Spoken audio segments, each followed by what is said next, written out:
welcome to another episode of the Chaos Chronicles. Navigating the randomness. I'm Jess. I'm Connie. And today we are finally doing the last part of this whole Jasmine and Jeremy story.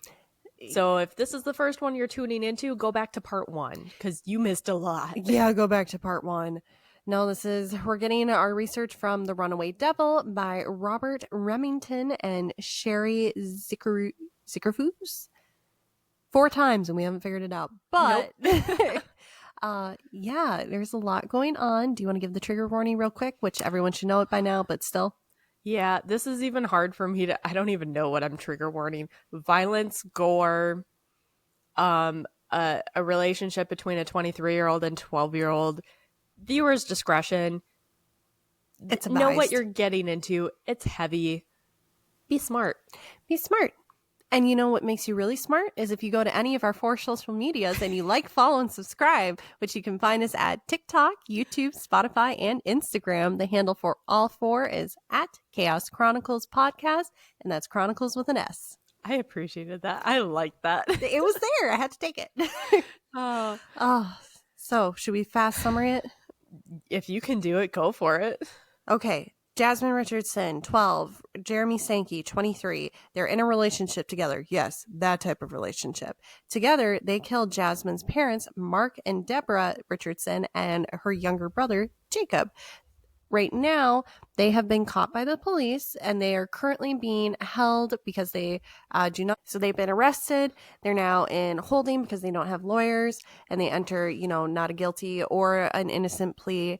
And now the investigators are just going back and forth, and they're piecing together what happens. And they know that Jasmine's lying because Jasmine's blaming everything on Jeremy. And Jeremy, he finally breaks because he's very likely to be potentially suffering from fetal alcohol syndrome, more than likely TBI from years of abuse by his bio dad as well as stepdads and years of abuse to the head. And so he breaks down and he admits all of it, but he goes, no, it was, her idea. I just wanted to do what she wanted me to do because I love her and this would make her happy. And here we are. Yeah. So, and they started writing love notes back and forth that one of the interrogators is Sheehan. Yep. Yeah. The investigator Sheehan is offering as part of a bribe to be nice to both of them to get more information. He tells Jasmine, if you want to write a love letter to Jeremy, I'll deliver it for you. Mm-hmm. And so they do. They start writing love letters to each other that the investigators are passing and reading. So here we are. Here we are. All right. So jumping back in. On April 28th, Jeremy was brought into the interview rooms again, this time wearing baby dolls. This is a white robe with no sleeves, no zipper, no strings. Essentially, there's nothing on there that could be used for him to harm himself. These clothes were given to prisoners on suicide watch. Are we surprised? No. Yeah. Sheehan tried to make a joke saying that he looked like a Star Wars dude, but Jeremy didn't really react. Sheehan gave him a visitor's list form, but Jeremy only complained that he couldn't put Jasmine on it or any of his other friends. Who are persons of interest in this murder. Okay. Yeah. And also minors. Yeah. Yeah. Over the next 6 days, Sheehan continued to deliver notes back and forth between Jeremy and Jasmine. Another letter Jeremy wrote to Jasmine says, "Dear Cuddle Bunny, I'm sure that you are right. What's done is done. You need not ask my forgiveness. Indeed, in due time, our empire shall be complete. Before you, I was half, and now I am whole. I cannot go back to being half. You're the one that I breathe. You're my moon when it breaks through the clouds at night. You're all that I need." Also, all these yours are incorrectly used. "I long to feel your soft skin. I yearn for your kisses, for they could get me high. I hope that you stay true to your words. My entire faith has been bestowed onto you. With your words, I shall remain strong for you. Sometimes I have trouble sleeping at night, but I am sure the thought of you before we get through the nights. In due time, we shall be together once again. But until that day arrives, stay strong, keep hope, and have faith. I love you with all my heart and soul. Never forget that, okay, my love? Till we speak again, XOXOXO, Jeremy. Another note later, Jeremy wrote, P.S. Yes, he started a note with P.S. You, just you, said you want to get engaged? Then here's a Q. ... Will you marry me? If so, then it's a verbal agreement. Dear Jax, I love you more than life itself. I've added you to my visitors list, so once you're released, please visit after. Never forget how much I care or that I love you. We can keep visiting each other till we can be together. Without you, this life isn't worth living. Kisses. The thought of being with you is all that is helping me stay somewhat sane. We shall be together again, I promise. Stay true to your promise, and I shall to mine.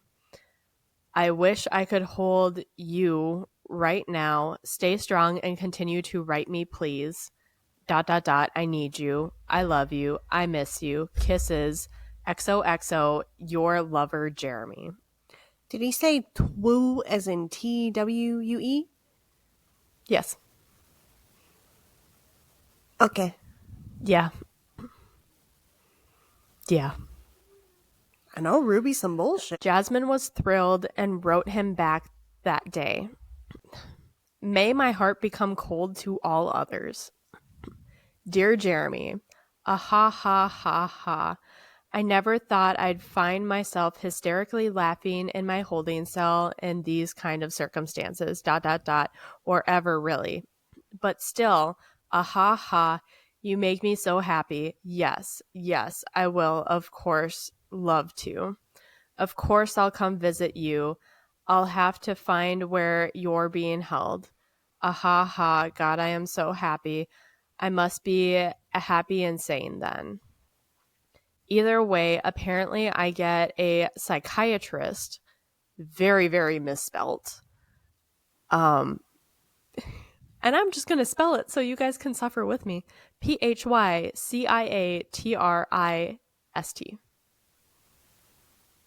Twist. Yeah. Yep. Interesting information I came across. Anything you say to anyone, including a psychiatrist, unless issued by a lawyer, can be used against you. For fuck's sake, roar. The world really is against us. Do you RAWR? Uh-huh, yep. She likes to use roar. No. Yeah. The world really is against us. Do you have a lawyer yet? Do you know where you're going in the near future? Oh, I wish I could hold you and make you feel better. Arg, I love you so much. I'm going crazy. Have you been in jail before?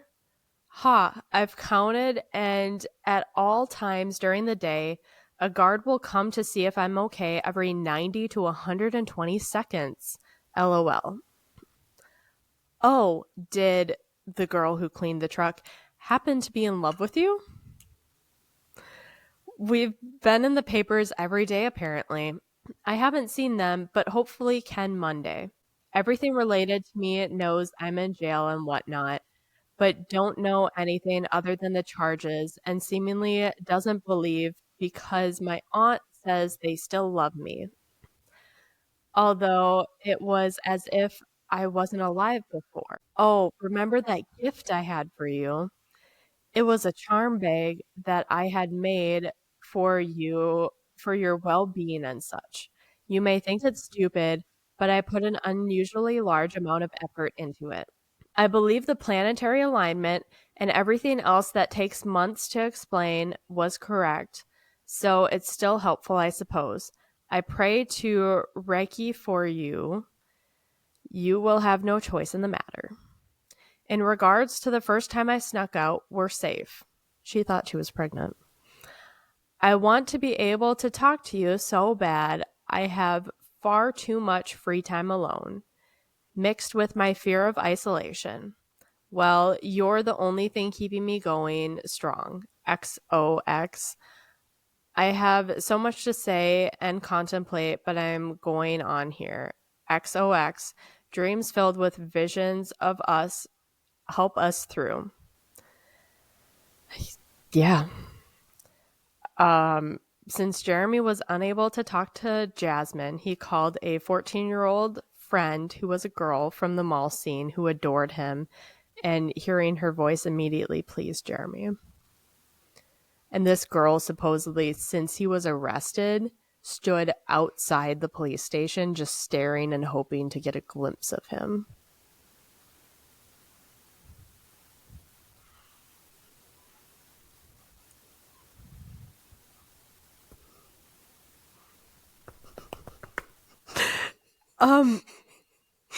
If you're not watching, you should be watching. I don't think those were the right letters in actual sign language, but what the fuck?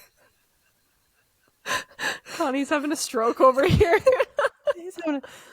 What is in the water in this town? What is with these children?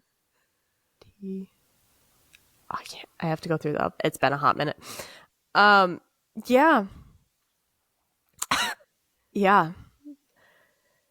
So, on May 2nd, Jeremy had a court appearance. There were 2 security sheriffs who loaded Jeremy and other prisoners in the security van after court, and while riding back to the city, the officers overheard Jeremy talking to another prisoner, and their jaws dropped. Quote, "Yeah, she did the 8-year-old and I did her parents. It was all her idea, but when someone you love asks you to do something, you do it. I tell you straight up, man. Her dad came at me with a screwdriver and stabbed me in the eye. The 8-year-old will be with me for the rest of my life. She's fucked up in the head and wanted them dead anyways."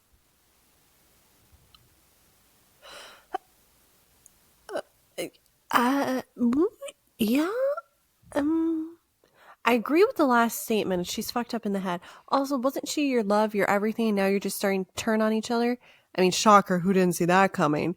But okay, so he said that to a prisoner and it was heard by cops. Okay, that's good. So the officers took out a notepad and wrote down the conversation. Good. Mm-hmm. The next day, Jeremy wrote a note to Jasmine. "I'm glad to hear that you accepted my proposal, and you make me incredibly happy as well. I, too, am going for psychiatric assessment." Again, spelled very, very wrong. "I'm not sure where I'll be yet, but I'll let you know. The world may be against us, but remember that nothing beats love." Now, this was Jeremy's last note to Jasmine. Sergeant Sheehan felt he didn't need any more information from them, and he was tired of playing messenger. So Jasmine never got this final note. Jeremy was scheduled for a psychiatric assessment the next morning, so Sheehan saw this to be a perfect opportunity to plant an undercover cop in the van with Jeremy, since Jeremy seemed to be loose-lipped around other inmates. It was a 2.5-hour drive to the city where he was getting the psychiatric consultant. So Corey Booth was chosen for the job. He was a church-going family man who needed to convince Jeremy that he was a foul-mouthed criminal.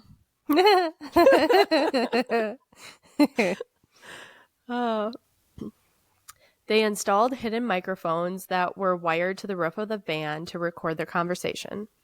This was tricky, though. If Booth asked any leading questions, the tape would be ruled out as inadmissible in court. Yup.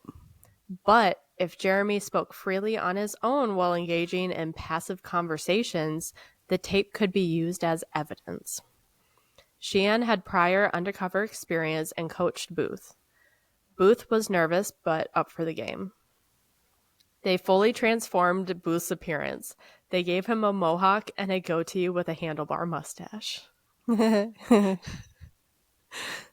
His wife wasn't too happy about it. Oh, I'm sure. If my husband comes home with a handlebar mustache, I'll be like, look, I love you. No. No. You're missing the goatee, Connie. What about the goatee? The combo. Oh, the combo, no. Would I be okay with just the goatee? No, I wouldn't. No, I would not. Goatee means frosted tips. I'm out. I'm good. Bring you back to early 2000s. Yeah, I'm good. So Booth had stayed up all night studying case law to ensure that he wouldn't blow this. On May 4th, Jeremy was loaded in the cage in the back of a van. The bus driver stopped at the courthouse at 9:15 to pick up Booth to make it appear as if Booth just made a court appearance. Booth was placed in an adjoining cage, but the metal wall between them had been removed. Booth told a story about how his mom is at the courthouse and she doesn't have money for a cab, and now they're taking him to Calgary, and now she has to find a way to get there. But what if they get him there and set him loose? He doesn't know how he's going to get back. Jeremy was desperate for his fellow prisoner to like him and told Booth that his girlfriend was up there too. Booth said it would be nice if she was coming back so she could give him a ride. Jeremy responds saying he doubts she's coming back. She's also locked up. Jeremy then says, "You hear about that triple homicide?" Booth says yes, and Jeremy gave Booth a smug look. Booth was acting impressed and saying he's famous. Booth says, quote, "I did some crazy shit too, but there's always a reason for it, right?" Jeremy says, "Well, you love someone so much you'll do anything for them no matter the consequences. So I did anything." They started talking about jailhouse society, and Jeremy started talking about one of the other prisoners and said that he was ready to tear his heart out and make him eat it.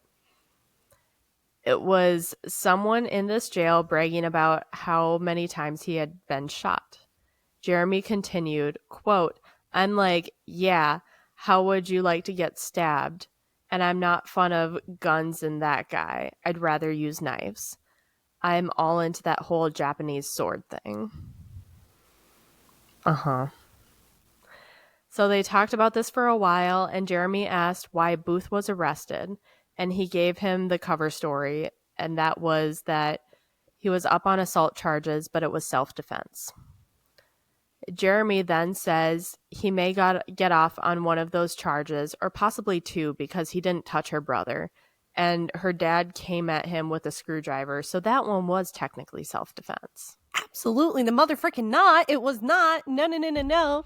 You waive that right to self-defense when you are in the act of committing a crime and you're already trespassing. No. This is why I want to go into the career that I want to go into. And this is why I knew that this would get you fired up. Yeah. No. So Jeremy also told Booth that he was high on booze and dope that night of the murders and tried to talk Jasmine out of it, but she insisted they go through with it.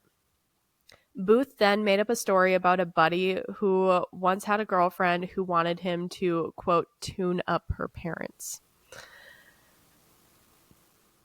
Jeremy went back to talking about Jasmine's dad, saying he was a big guy, and when he came down with the screwdriver, he was scared shitless because he thought he was going down. But then he was surprised that he came out on top. He thought he was a dead man.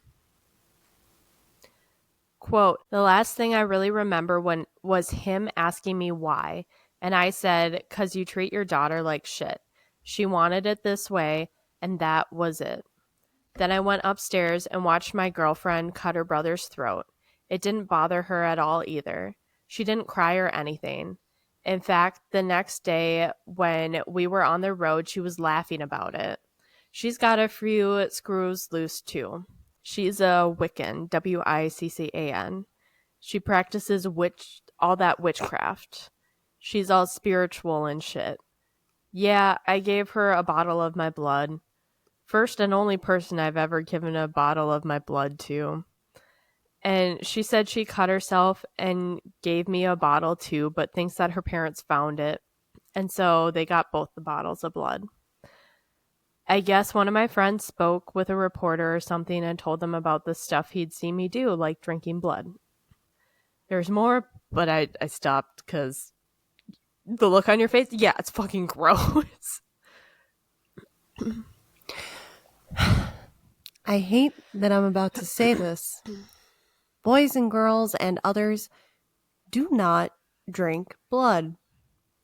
Thank you. Yeah. So Jeremy told Booth that Jasmine had a taste for blood. When they were, quote, going at it and things got intense, she would crawl on his back until he bled, and she would bite down on his neck until he bled and would drink his blood. That's something he's gonna miss. Booth didn't have to resort to cover story for that one. He only said he's never dated a chick like that.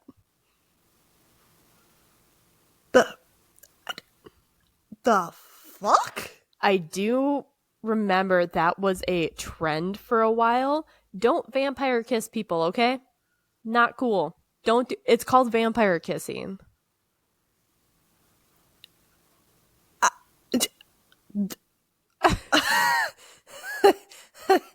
Well, you know, normally I'm the one traumatizing you with weird shit from the internet. You're welcome. Wow.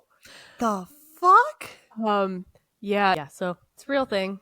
I don't think it's popular anymore, but I hope not. it was pretty popular when we were in, like, I never saw it, but like timeline was around this time when it was popular. Well, So probably when we were in like 5th grade, so we didn't know about it because it was a middle school, high school thing. Is my assumption. I don't know. I wasn't one of the weirdos doing it, so same. yeah. So Jeremy eventually circled back to that night of the murders, saying how he slipped through the basement window, the floor creaking, and Jasmine's mom coming downstairs. Jeremy said he wanted to make a life with Jasmine, and he went on to describe what he had pictured. They pulled into a correctional facility and went to the psychiatric service entrance. Jeremy was being unloaded, and they both wished each other good luck.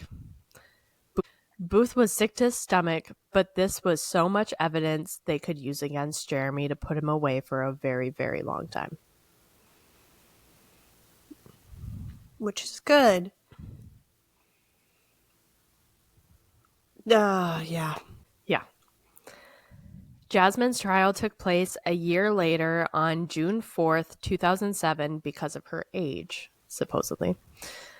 Many came to the trial to expect to see the runaway devil, but she was dressed with her hair in a ponytail and wearing a lavender blouse and black slacks with a clean face, trying to make her look much more innocent. Yeah.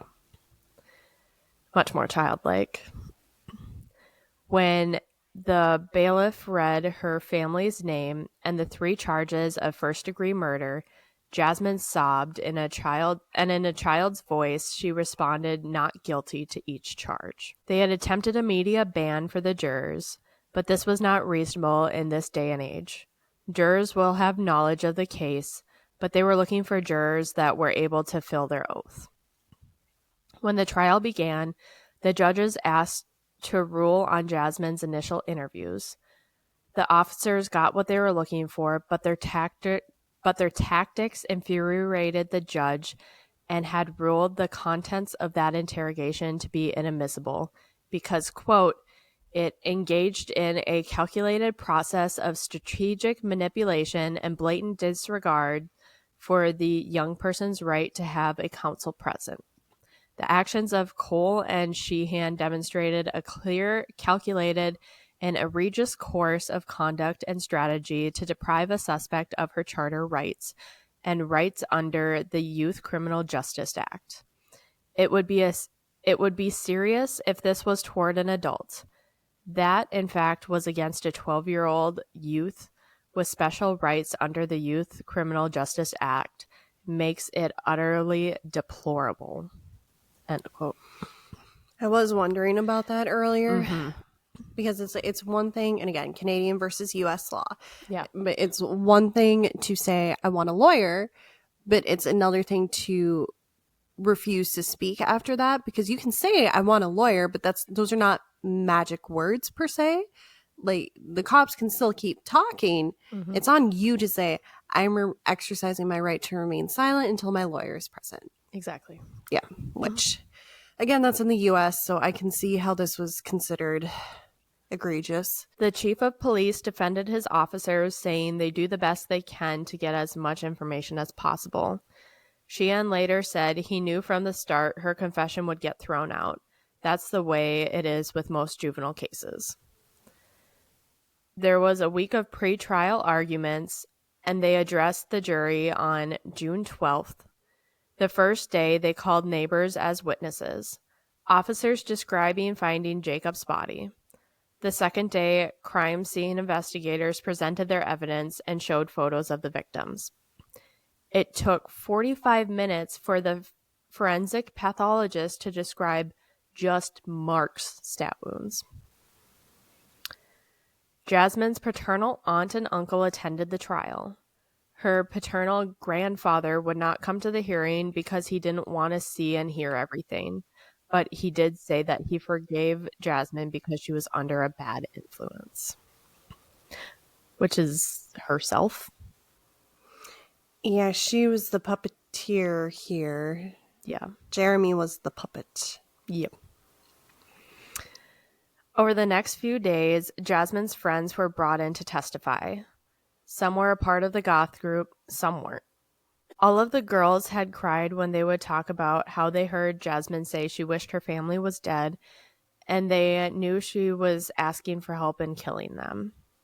A girl who overheard Jasmine asking Jeremy to help her kill her family while at school, Jasmine's best friend, was the one who went on the stand and kept her personality. She told how she urged Jasmine to stop the romance with Jeremy so she could go back to her life. She also told about how Jasmine ditched her and her parents at the punk show to go make out with Jeremy in the alley. The last girlfriend to testify said that she never took Jasmine seriously when she talked about wanting to hurt her parents because it was all talk, and kids say stuff like that all the time. It's something that you never expected would actually happen. It did. Jasmine's lawyer wanted to plant a doubt in the jury's mind that Jasmine deliberately planned to kill her family. What teen or preteen struggling with puberty and independence hadn't said she hated her family, or even in anger said that they wished that they were dead? Wishing they were dead is one thing. Talking about how to kill them and asking for help, that is completely different. Yeah, she went a couple steps further than that. One or two. Jeremy's friends were all drug addicts, dropouts, runaways, and were rough around the edges. So 5 of Jeremy's friends were called to testify, and the ages ranged from 15 to 23. One admitted that he spent most of that day drunk, and his memory is hazy, but remembered Jasmine and Jeremy making out on the couch after the murders, and he was the one who was so wasted that he tried to sell weed to the undercover cops. Another of the group to talk was the guy who Jeremy asked to help him with the murders. Next to talk was someone who was at the party house the day after the murders and talked about how Jeremy said they gutted them like fish, and Jasmine said that her little brother gargled. The police also showed Jasmine's drawing from the locker. Jasmine was sworn in to give evidence on July 4th. She listened to testimony and heard evidence against her for a whole month. Her lawyer painted a picture of a girl who was love-struck and was an innocent girl swept away in, quote, potent sexual relationship with an older man, just a girl, not even yet a teenager at the time, whose morbid wisecracks were taken seriously by Jeremy Stanky, resulting in a horrible misunderstanding. That is a tall order that defendant or that defense lawyer is trying to fill. Like, that's okay. I will keep my mouth shut until we know a verdict. Do you want to move your microphone a little closer?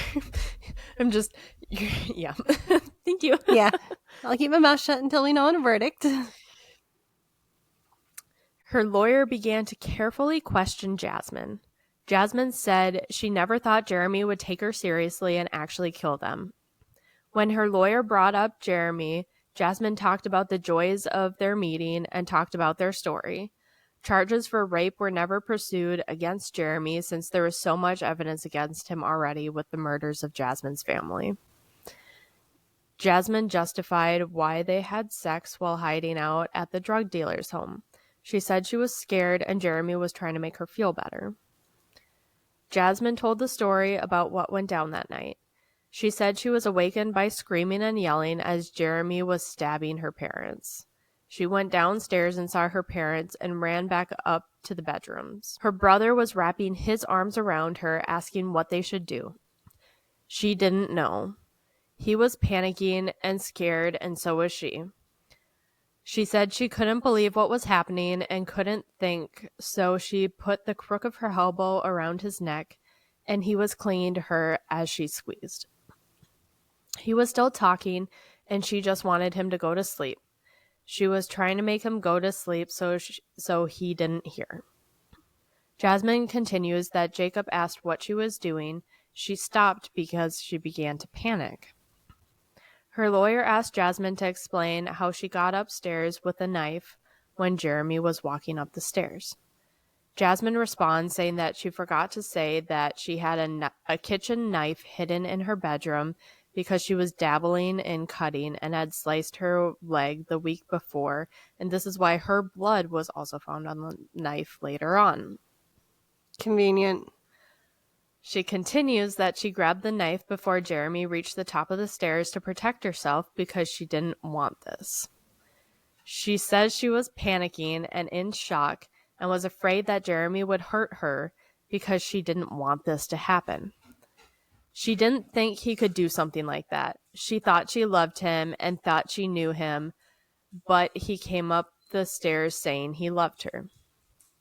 Jasmine continued that she told her brother to go to his room, and Jeremy pushed past her, following Jacob to his room, something that doesn't fit the evidence. She claims that Jeremy was yelling at her to stab him and to slit his throat, and claimed that Jeremy was getting mad at her, and she was scared he would hurt her, so she stabbed her brother. Her brother said he was scared and was too young to die, and then Jeremy slit his throat. Jasmine says she didn't watch. She had to turn away and went in her parents' bedroom, but could hear her brother trying to breathe, and he was making a gurgling sound. Next, Jacob came out of his room like a zombie, and Jeremy stabbed him again. After Jeremy handed her the knife, and he went downstairs. She went to the bathroom and washed the blood off her hands and the blade. She left it by the sink and packed a bag to leave. She recalls that when she went back downstairs, Jeremy was twitching and tweaking in the kitchen. Her lawyer said Jasmine no longer has any feelings for Jeremy.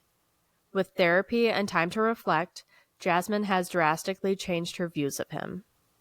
The next day, Jasmine was cross-examined and was asked about the message that she sent as the runaway devil, the ones that told about her plans to kill her parents to live with Jeremy.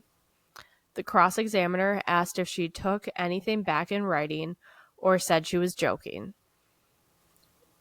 Then talked about how she never said anything nice about her family. She was then asked why she didn't ask the 7-Eleven clerk for help since Jeremy was gone and her family was still at the house. They continued saying Jasmine didn't even go look to see if her parents were still alive or could be helped. She didn't call 911 or any of her friends. She didn't run to a neighbor. She didn't even tell Jacob to call 911 when he asked her what to do. Jasmine claimed that she wasn't thinking straight and was like a zombie. She could barely function, and it didn't cross her mind to call 911. The cross-examiner continued, and it didn't look good for Jasmine. She left the stand, and Jasmine was looking ashen and stunned. Because you're being caught in all your bullshit lies.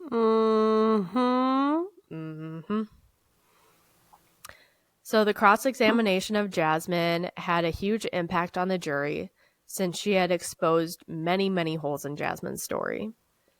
Jasmine's lawyer closed and made many points with his argument, saying if Jasmine plotted with Jeremy to kill her family, why did Jeremy have to sneak in through the basement window? Why not just open the back door? If there was a plan, why wasn't Jasmine packed and ready to go when Jeremy arrived? Why didn't Jeremy take her with instead of leaving her behind? Drugs. He was tweaking. He was tweaking hard. Why would Jeremy have allowed his two friends to stay that night over at his trailer? This left witnesses. Because he's an idiot. Why did he and Jasmine spend the next day at a party where they could be seen? If there was a plan, why didn't they leave immediately with a destination in mind? Because they're 12 and 23, and the 23-year-old probably has multiple TBIs, and so he is not rational thinking. And they're idiots. The other responded, telling the jury to not be fooled, and says it doesn't have to be a good plan. It doesn't have to be sophisticated, but there just has to be a plan, no matter how ill-conceived. Boom. Go prosecution. Good argument. I approve. That is such a good line there. To prove intent, it doesn't have to be a good plan, but it has to be a plan. Yeah. Wow, that's good. I'll call my dad about that one. He'd like that one. I'll send you the, I'll copy paste that for you. Yeah. Oh, I'm definitely talking to him about this episode. Be like, hey, when you were working, do you remember this case coming through as like something that y'all found out about? I highlighted it so I can just scroll and quickly find it. Yeah, thank you. I'll put this in our shared drive so you can just thank you. Pop in. What the fuck? So in Canada, a person can be found guilty of murder in 4 different ways. 1, by directly committing the murder. 2, by aiding the perpetrator, that is physically assisting the... Aiding and abetting, helping the murderer get away with it. Yeah. 2, by aiding the perpetrator, that is physically assisting the killer to commit the murder, such as helping gain entry or physically restraining the victim. 3, by abetting the killer, basically encouraging or enticing them. And then 4, by counseling the killer, such as coaching on how to carry out the crime. At 5:39 p.m. on July 8th, after 25 days of hearing evidence, they reached a verdict. The jury found Jasmine to be guilty of 3 counts of first-degree murder. Jasmine was sentenced by the judge on November 8th, 2007. The judge explained that by Canadian law, the sentence imposed on a person of Jasmine's age had to be the least restrictive possible while still holding her accountable for her actions. Sentencing options were limited under the Youth Criminal Justice Act, and the judge said that the maximum custodial sentence Jasmine could receive was 6 years, followed by another 4 years of conditional supervision in the community. That's it? That's it. Amy Fisher, for shooting Mary Jo Buttafuoco in the Long Island Lolita, Mary Jo didn't die, but that was still attempted and planned, and she got 10 to 15. She was 17. It doesn't get better. Oh, goody. So Jasmine's mental health records are sealed, so we'll never know the extent of her mental health disorders. A lot. Extreme. Far. Take your guess. So in Canada, they have a specialized care called Intensive Rehabilitative Custody and Supervision, also called IRSC. This was a rehab program for serious violent young offenders who were found to suffer from mental illnesses, psychological disorders, or emotional disturbances. Jasmine was the youngest person in Canada to receive an IRSC order. So, taking into account that Jasmine had already spent 18 months in jail, Jasmine was sentenced to 4 years in custody to be followed by 4.5 years of community supervision or probation, giving her the maximum sentence allowed of 10 years. Again, children under 14 were not allowed to be tried as an adult. The judge also issued a warrant for her DNA samples to be taken and kept on file, and made a prohibition against her owning firearms. Jasmine completed this time in 2018. Her records remained in the database until 2023. It's only allowed to be kept for 5 years after. You're fucking with me, really? I wish I was. It's only allowed to be kept for 5 years after. So she now has a new identity. And people will have no idea if she doesn't tell them. They will have no idea. Many were horrified by the sentencing, but there's nothing anyone can do about it. Write your parliamentary representative. Change the law. Absolutely, absolutely not.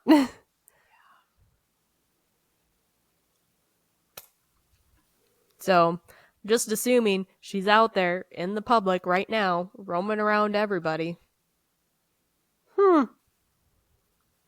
Yep. And there's no record of what she did anymore. It's gone. Except for this book. Except for this book. And media records online. Those never go. Media records, yep. It is hard to find a lot of other stuff online, which is what I was telling you earlier. It's very difficult, which is why I turned to that book, because that's the only thing with all this information. It is so hard to find it everywhere else. It's like it's gone, aside from media stuff. But media stuff only hits the surface level. I want the guts. Yeah. Oh, I had a sinking feeling that this is how that was going to end for her. 10 years. And not all of that spent in a prison. So she gets to cut short her brother's life by potentially 70 years. Mm-hmm. Her parents' lives by, we don't know exact age, but I'm assuming 30 to 40. So let's just put 30 on dad, 40 on mom. And so you're at 70 there plus 70. So she gets to cut short 140 collective years of life, give or take. And she only gets a couple years in prison. Yeah. And then a clean record. Yeah. And a new identity. Mm-hmm. Please tell me the sentencing for Jeremy was better. So let's move on to Jeremy.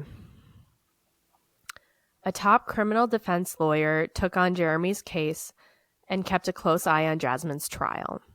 Within 2 weeks of Jasmine's guilty verdict, his lawyers applied for a change of venue to pull a different jury for Jeremy's trial. There were many damaging statements to Jeremy that were done that day. Eventually, the change in venue was approved on March 19th, 2008, which is nearly 2 years after the murders. The trials didn't start until November 14th, 2008. Even though so much time had passed, the public were still very invested in this case. Before the trial, Jeremy's lawyer pleaded not guilty to all 3 counts of first-degree murder. Jeremy showed no emotion up until the 3rd charge was read.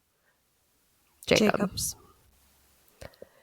When the trial began, Sheehan's interrogation was not entered as evidence because they didn't need it. The recording of the undercover conversation between Jeremy and Booth stood up as evidence, and this way the jury could hear Jeremy incriminating himself in his own words. They also had testimonies of the 2 security sheriffs that overheard Jeremy bragging about the murders. They also had Jeremy's blog posts, including the ones where he wrote the words, quote, "Their throats I want to slit," end quote, and many more damning evidence. Jasmine was on the witness list but was never called up. Wonder why. Jeremy's lawyer's strategy was to plant doubt in the minds of the jury that the murders were planned. If he was successful, Jeremy could be convicted on second degree. There wasn't a lot of hard evidence that Jeremy killed Deborah, since the only blood on Jeremy's clothes were Mark's. There were also very little evidence that Jeremy killed Jacob. Jeremy swore from the beginning that he did not kill Jacob. The only physical evidence was a trace amount of blood on his shoelace of one of his shoes. His lawyer called the bloodstain expert to talk, and to talk about the blood evidence of Jacob and Deborah, and if they should expect their wounds to leave blood evidence on the attacker's clothes. Jeremy took the stand 2 weeks into the trial on December 2nd. He had a soft, high, and almost vulnerable voice. He spoke respectfully and told stories of his childhood. Talked about his upbringing with an alcoholic mother, abusive father, and stepfathers. The lawyer also brought up how intoxicated Jeremy was that night and how it left him in an extreme state of impairment and could explain his actions as being impulsive. Jeremy admitted to killing Mark and Deborah, saying he freaked out when Jasmine's mom came down, then claimed he tried to back away when Mark came down, but Mark came down at him with a screwdriver and fought wildly. Jeremy also said that he carried a knife with him all the time since he was jumped by 5 people when he was in his early teens. Jeremy went on to say that all the poems and lyrics that he put online were just a way of getting his feelings out. There was no intentions behind it. Talking about killing people was normal for him and his friends. It was the way that they spoke to each other. The red flag is back. Red flag is fucking back. Jeremy also says there's no plan or agreement that he would kill her parents and she her brother. Cross-examination came, and he was questioned if it wasn't planned, and had he done everything in a panic, why not call 911? Why just watch and listen to them all die? Cross-examination continues and asks Jeremy if Jacob had lived, would he identify Jasmine as a participant in the murders of her parents? Jeremy says yes, and he would have probably seen him, Jeremy, too. In closing remarks, Jeremy's lawyer stated that Jeremy was guilty of second-degree murder or manslaughter, but there was no plan in effect. He was just talk from a young man with zero self-esteem who had finally found someone who loved him. Love. 12-year-old girl. The opposing side states that there could be no doubt Jeremy was guilty of first-degree murder for the parents. And as for Jacob, quote, the easiest way to kill a child is to kill the parents first. This would make the accused guilty of Jacob's death, even though he wasn't the one with the murder weapon. He blocked the child's exit and therefore assisted in his death. Yeah. So the court deliberated for 1 day and came back the next morning with a verdict of guilty of first-degree murder on all counts. The mandatory sentence was life in prison with no possibility of parole for 25 years. The judge could have sentenced Jeremy there, but his lawyer asked that the sentencing be done in Medicine Hat as a final justice for the community. Jeremy was sentenced in Medicine Hat on December 15, 2008. During the sentencing, Jeremy sat and listened to family members of the Richardsons speak about how his choices affected so many people and how he killed Jasmine's innocence too. I know. Neighbors also spoke, and friends of the family spoke as well. Jeremy never looked up, but had his lawyer tell everyone that if he could go back and undo everything, he would. Jeremy was sentenced to life in prison without parole for 25 years. The judge told Jeremy, quote, I'm about to send you away to jail for a very long time, perhaps the rest of your life, and it's because of the horrific, unspeakable violence you've committed. End quote. She also encouraged him to take advantage of therapy while serving his sentence, and maybe someday in the future he can begin to repay the community for the damage he did. And just an afterthought here that the book wanted to end on. No one took responsibility for Jacob's murder, and only Jeremy and Jasmine know for certain what happened. Yeah. So that is the end of our 4-part saga of the case of Jasmine Richardson and Jacob Stanky. Not Jacob. Jeremy Stanky. Jeremy Stanky. Thank you. Yeah. Sorry. Oh, that just not what I was expecting. Mm-hmm. Yeah. This was a heavy one. This one, like, first part, you know, there's the jokes, there's the judgment. We should have had the red flag at the time. But then we get into like second and third part, and it's more like, oh my God.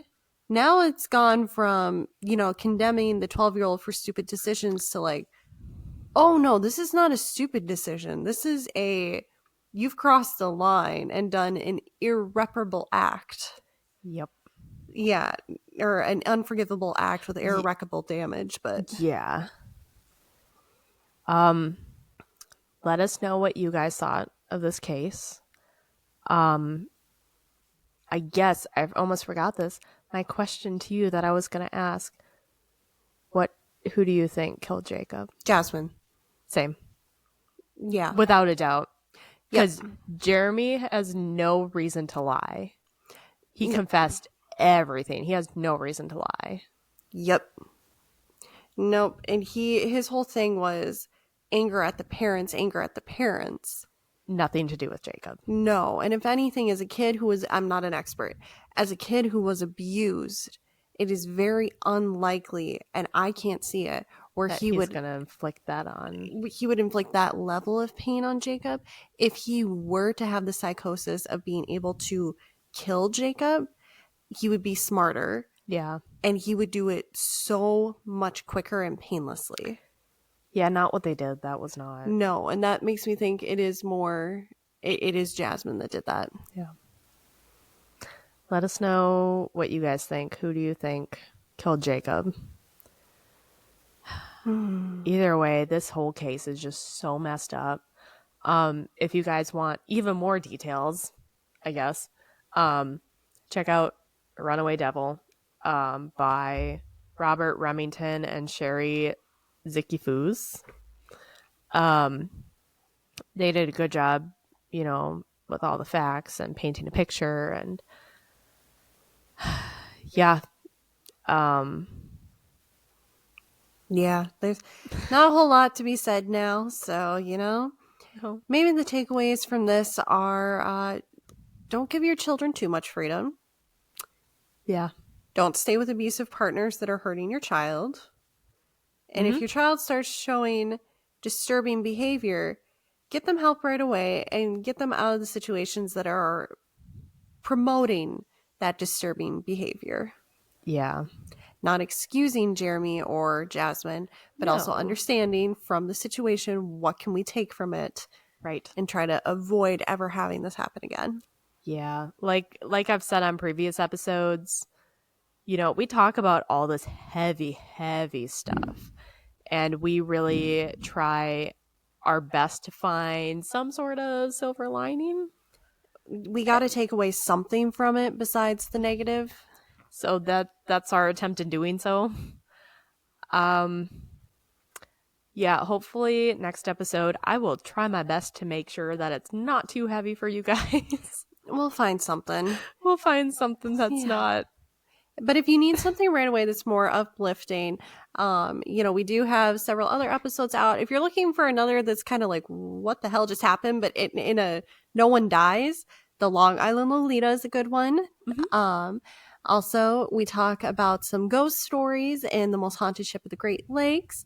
And then we also have our fun little book series going right now where we are reading Twilight just for the first time. It's a re-experiencing it. So that one's fun. We hate on Edward a lot. And honestly, you're going to start seeing this red flag in those episodes now that we have it. I love it. That is staying. I told Connie, I'm like, that is staying.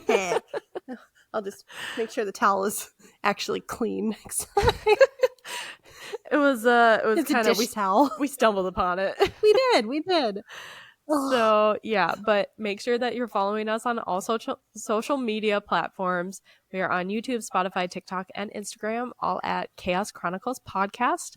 That's Chronicles with an S. Until next time. Bye. Adios.